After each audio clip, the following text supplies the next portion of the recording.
Welcome! In front of me I have Mibro Lite smartwatch, and I'm gonna show you how to set up the alarm clock on this device.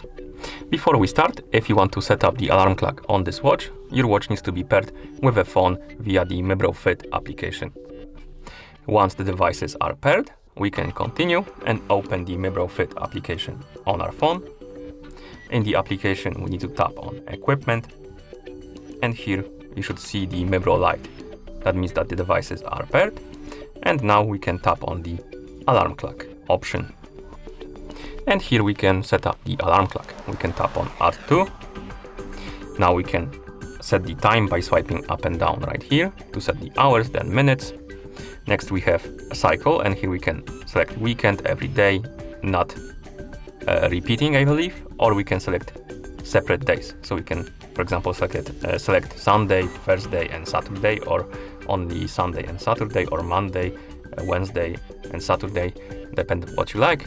And at the bottom we have label, and basically we can name our alarm clock. And once you're done, tap on the check mark right here in the top right corner. And as you can see, here we have our alarm clock. We can turn it on and off by tapping on the switch. We can tap on it to edit it. And if you want to delete it, you need to enter the editing mode, tap on delete it to remove it from the list. And that's how you set up the alarm clock on this device. Thank you for watching. If you found this video helpful, please consider subscribing to our channel and leaving the like on the video.